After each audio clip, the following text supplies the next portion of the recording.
Right here in Davos, Rajesh Gopinathan, the CEO of TCS, and of course NG Subramaniam, the COO of the company, join us. Thank you very much, gentlemen, for being with us and for bearing it out in the sun finally, which is out. And Rajesh, I think 2019 has started on a high for you. TCS posted a profit of 8,000 crore rupees, setting a new benchmark for the industry at large. Has the pace been set for the rest of the year? Because it's not just one vertical or one geography that has done the trick for you. It's pretty widespread.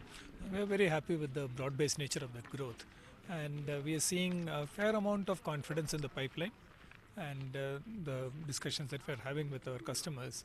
Of course, as I said in the past, we are also reading the same headlines, and there is definitely chatter out there.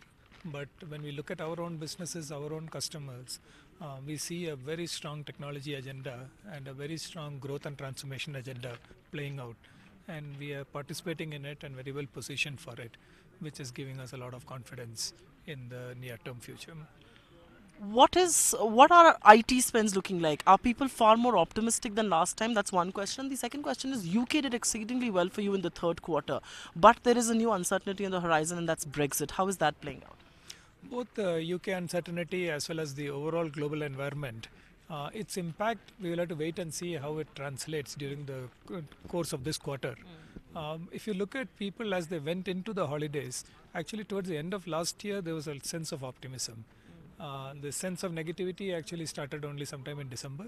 So we haven't really seen it still impact decision making, but we are very vigilant of it and we'll keep a close track of it in the quarter.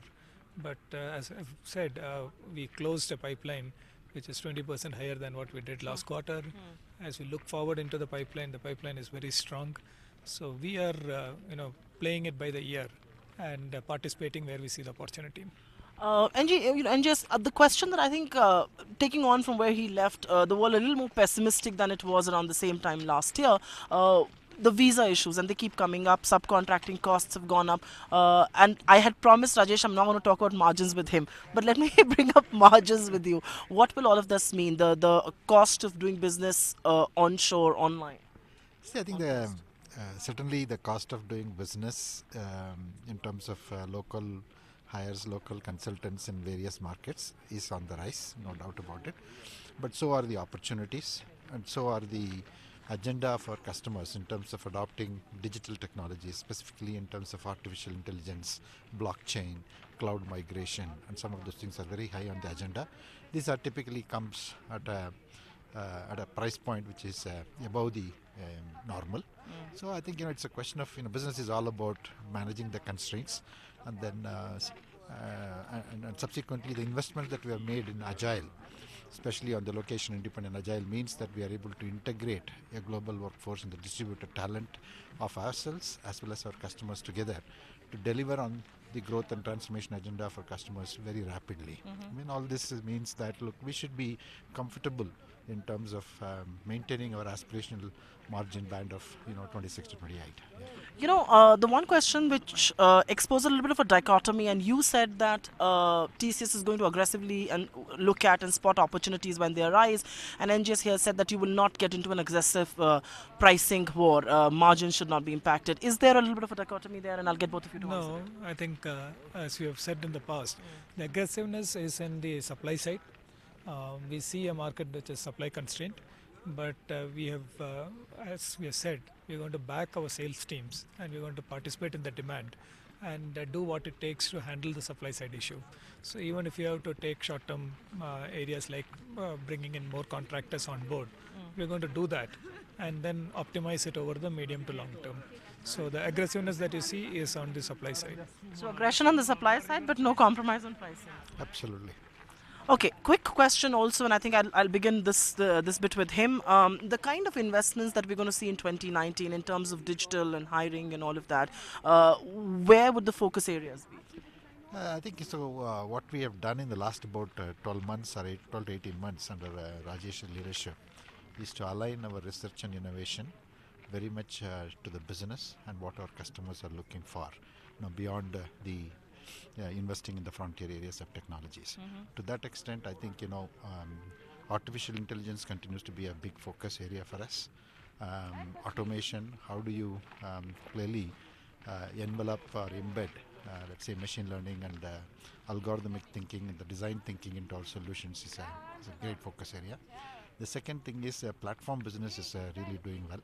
And how do we create more and more platforms beyond the one that we have created for the insurance and the retirement space, right?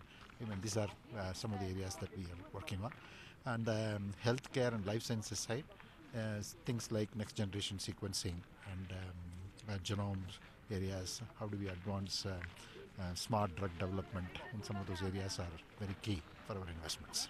Rajesh, a big picture question on the industry. Are jobs going to come back in a big way to the IT sector? Because that's been some sort of a concern. I'm very, very confident about it. If you look at it, the issue is not jobs. There are lots of jobs. The issue is actually the availability of the right talent.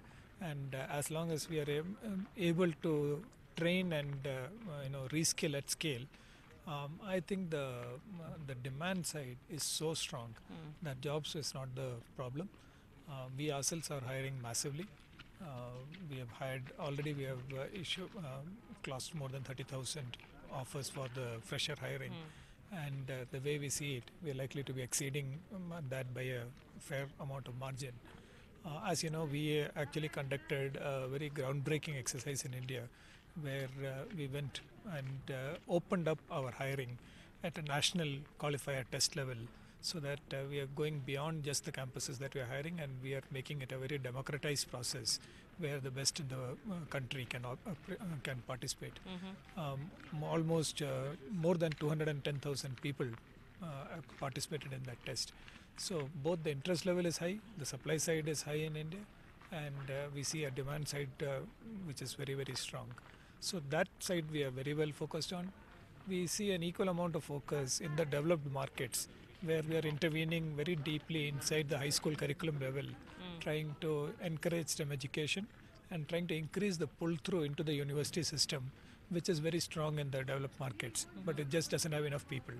So we're trying to attack supply on both sides, transform the supply available in India and pull more supply into the higher education system in STEM education in the developed markets. I'm glad you talk about the entire value chain to kind of get the talent right, but what about the challenges at the mid-management level? Do you have programs to let go of some in that bracket? I mean, this has been spoken about pretty extensively.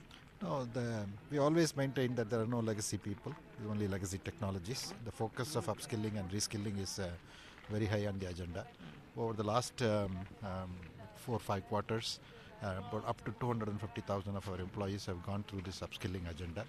And now we are focusing on role mobility of all of them, and then see how their contextual knowledge that they have can be productively employed with this upskilling and reskilling done in terms of the new workplace and workforce transformation that's in place. Quick last few questions, and I think one of them has to be with your India business. Any impacts that you're seeing just yet? Elections around the corner, the uncertainty that comes up on account of that, the government business. Some uncertainty is to be expected, but then it is to be seen as a 5-year cycle. So we are not too worried about it. We'll live with it and go with it. Typically Q4 is a strong quarter, but probably the elections, we'll see how that impact plays out. But overall, India continues to be a strong market, and we are seeing steady increase in the extent of technology leverage, and we are participating strongly in it, both on the government side as well as on the private sector side. And we are overall optimistic, but elections are a reality, and we'll live with it. So before I ask you to spill some beans and secrets there, what about you? You're a tech titan, the tallest industry leader, and still not on social media. Will we see you make that debut on Twitter in a while? And why do you choose to stay away? So if I were to do the sequencing of time, first I have to find some time for my family, and then we will figure out how to get there. You open the door, you got to make sure that you put up enough time for that. So I'm not going to ask Rajesh this, because I think he's going to be a little more diplomatic than this. What is the language of communication in the top brass of TCS? Be honest with me. It's Java. Why did I not think it was? Thanks very much, gentlemen. All right, the language of communication is Java and not Tamilian, as a lot of people would believe, but that's the TCS top management, Rajesh Gopinathan and NG Subramaniam, in conversation with us right here in Davos.